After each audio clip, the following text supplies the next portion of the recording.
Het is deze week precies 75 jaar geleden dat Geleen werd bevrijd in de Tweede Wereldoorlog. Het Graaf Huyn College, de middelbare school van Geleen, deed dat moment niet onopgemerkt voorbij gaan. Vandaag is het 18 september en het is 75 jaar geleden dat Sittard Geleen bevrijd is. En het Graaf Huyn College wilde daar gewoon de aandacht aan besteden, omdat we dat gewoon een hele belangrijke activiteit vonden. We zien van allerlei wagens staan. Dat komt altijd tot leven, zo de geschiedenis. Ja, ik moet zeggen, we hebben heel veel steun van de heemkundevereniging uit Geleen. Meneer Ad Hogeboom heeft ons deze activiteit weten te regelen.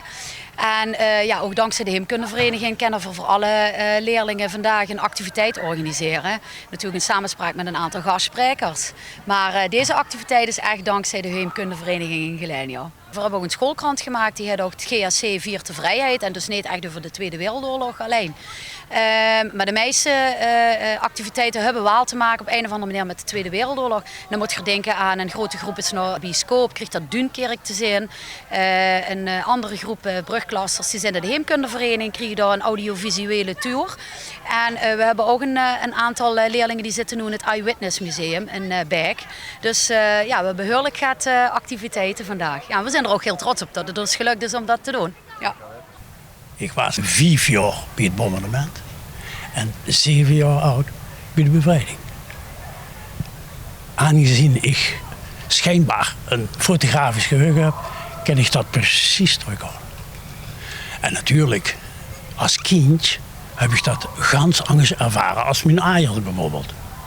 Die hebben angst gekend bijvoorbeeld en onzekerheden. Maar ik moet zeggen, op het moment dat we wederom in de kelder zaten, want daar hebben we doorgebracht. Daar zie ik dus mijn sterke moeder voor de eerste keer de trap afkomen. Dat zal ik nooit vergeten.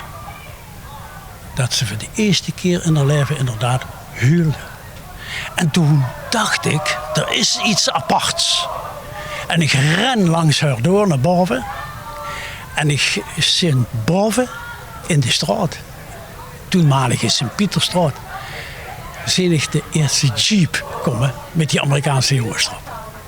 Fantastisch. Wat gaat er vandaag dan tegen de jeugd vertellen?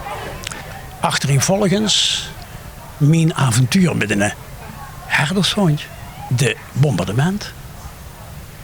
Wat vooraf ging aan de bevrijding. Toen zag ik voor de eerste keer Duitse soldaten. Want die heb ik eigenlijk voordat die nauwelijks gezien.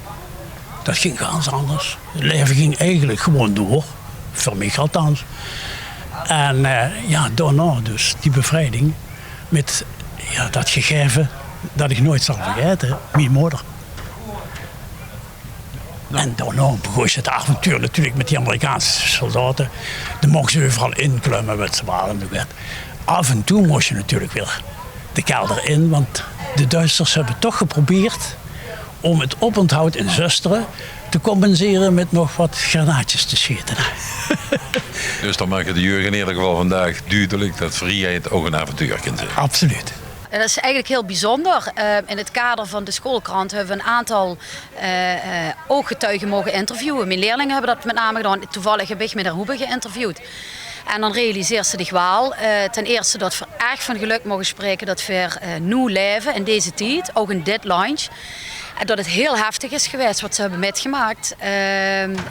Maar dat we ook dankbaar moeten zijn dat we nu de lu nog hebben om ons erop attent te maken. Dat we echt moeten zorgen dat dit gewoon nooit meer gebeurt.